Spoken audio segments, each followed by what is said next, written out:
सारी चिप्स पर एक ही एक्सपायरी डेट से लेकर स्नोकेल्स के मनचाही लंबाई के ना होने तक पेश हैं रोजमर्रा की चीजों के 10 ऐसे राज जो आप नहीं जानते होंगे। नंबर 10, लाइन पे दस्तखत करें या नहीं। चेक साइन करते वक्त आपको लगता है कि आप दस्तखत के लिए बनाई गई लाइन के ऊपर दस्तखत कर रहे हैं, पर लेंस लेकर देखेंगे तो पता चलेगा कि ये एकदम बारीक अक्षरों में ऑथराइज्ड सिग्नेचर लिखा हुआ है।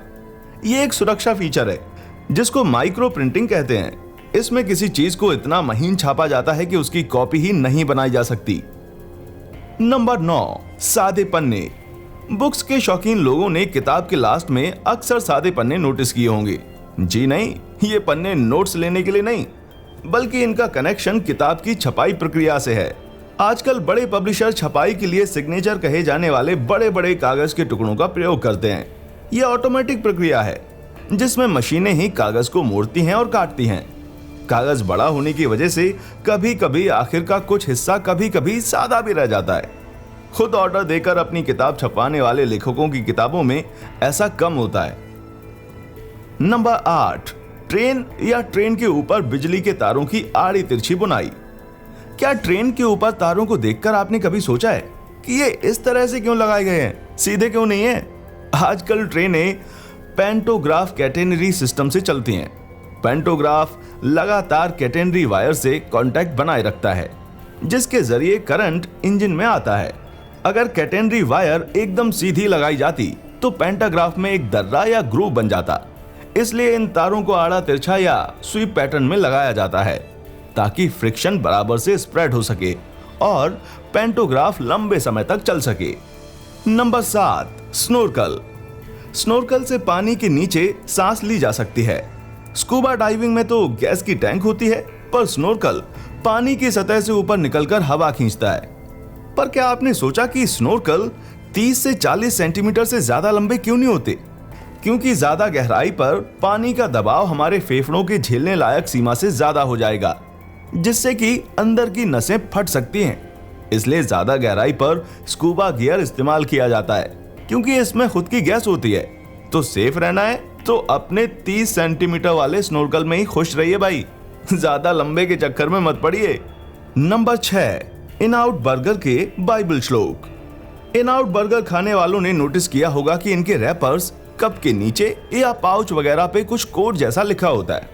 पड़ताल करने पर पता चलता है कि ये बाइबल के श्लोक हैं, जैसे जॉन 3:16 या proverbs 3:35।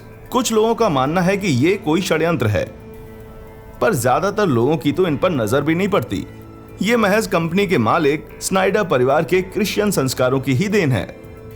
Number 5, incandescent light bulb. Light bulb हमारी जिंदगी रोशन करते हैं, पर क्या आपने सोचा कि ये इसी शेप में क्यों होते हैं? क्योंकि इस शेप को उस जमाने में ग्लास ब्लोअर से बनाना बहुत ही आसान था। इस शेप में गर्मी और रोशनी चारों ओर बराबर फैल जाती है। आजकल स्पाइरल बल्ब्स का चलन है, पर गोल्ड डिजाइन इतना कामयाब है कि इन्हें भी गोल केस में लगाकर बेचा जाता है। नंबर 4, टूथपेस्ट की धारियां।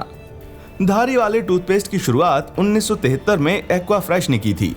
टूथपेस्ट के अलग अलग रंग इसके अलग अलग फायदे बताते थे। फ्लोराइड और कैविटी के लिए सफेद और ताजा सांस के लिए नीला। धीरे धीरे इनमें और भी रंग जुड़ते गए, पर मजे की बात तो यह है कि सफेद रंग के सादे टूथपेस्ट में भी वही सेम फायदे होते हैं। जी हाँ, कंपनियों ने बस हमारी अजीब पसंदों का फायदा उठा के अपनी बिक्री बढ़ा ली है। रिसर्च से पता चलता है कि अब ज्यादातर लोग सादे सफेद पेस्ट की बजाय कई रंगों की धारियों वाला पेस्ट पसंद करते हैं। नंबर 3, मैकफ्लरी की चम्मच का छेद। मैकफ्लरी के चम्मच के लास्ट में छेद देख के आपको लगा होगा कि ये पिघली हुई फ्लरी को पीने के लिए स्ट्रॉ की तरह यूज किए जाने के लिए है। जी नहीं, गलत।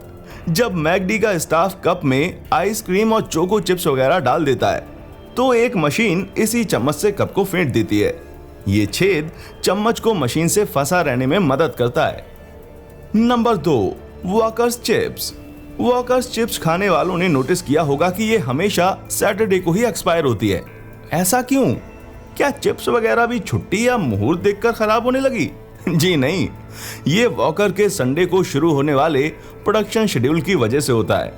वैसे चिप्स एक्सपायरी के कुछ दिन बाद तक भी खाने के लायक बनी रहती है, इसलिए ये कोई इतनी परेशानी वाली बात नहीं है।